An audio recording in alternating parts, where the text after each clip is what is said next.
Bersama pemilu 2019 kali ini menjadi pertaruhan berat bagi Partai Persatuan Pembangunan atau P3. Sejumlah survei bahkan menyebut P3 terancam tidak lolos ke parlemen. Ditambah lagi dengan adanya momok Romi Efek pasca penangkapan Romahur Muzi sebulan jelang pencoblosan. Kami soroti hari ini nasib P3 usai Romi tersangka. Saya sudah menyampaikan secara tertulis, saya juga sekali lagi ingin menyampaikan permohonan maaf kepada seluruh kader Partai Persatuan Pembangunan. Saya fasilitator, Anda sebut saya ketum, silakan aja. Ini karena situasi darurat.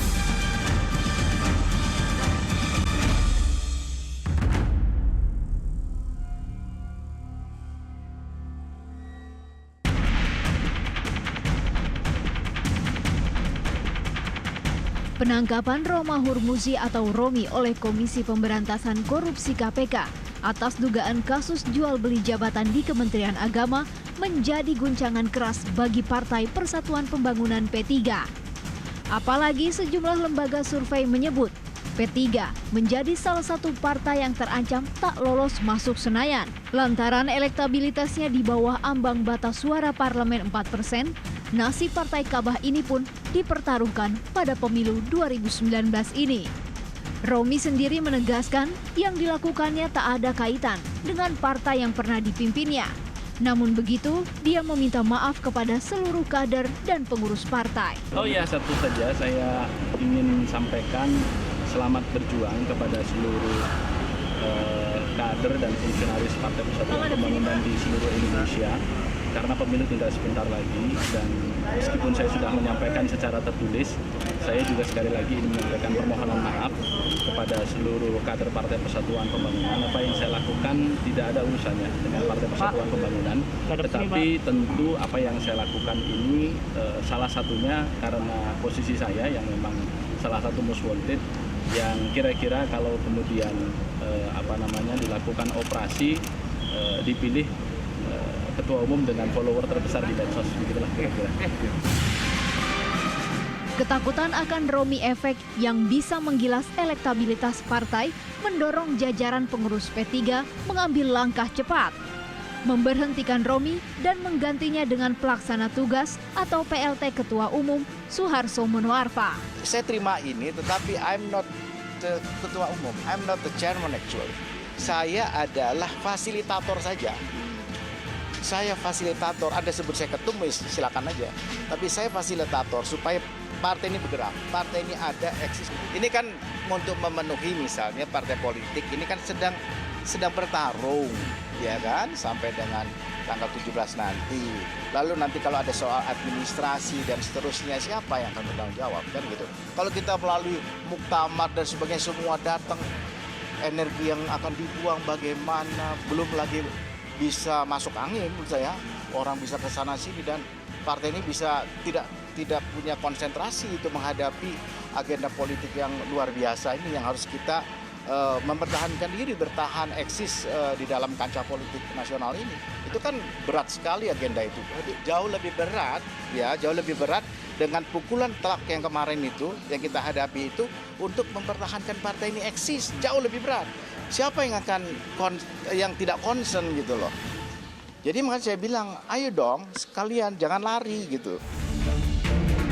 Meski naiknya Suharso Monoarfa sebagai PLT Ketua Umum berjalan mulus, namun Sekjen P3 Arsul Sani tak menyangkal ada gejolak yang sempat mencuat. Dia pun yakin yang paling dibutuhkan P3 saat ini adalah soliditas kader. Ini karena situasi darurat, dibutuhkan soliditas, tidak kemudian bersikap Wahabi, hitam di atas putih begitu ya, memahami anggaran rumah tangga kita. Ya, nah dengan demikian satu selesai masalah maka kita bisa fokus untuk konsolidasi ya. Karena kalau nggak bisa konsolidasi ya jangan berharap P3 akan bisa lolos parliamentary threshold ya. Harapan besar kini dilabuhkan pada nahkoda baru untuk menyelamatkan partai yang sebelumnya pernah diterjang kasus serupa ini.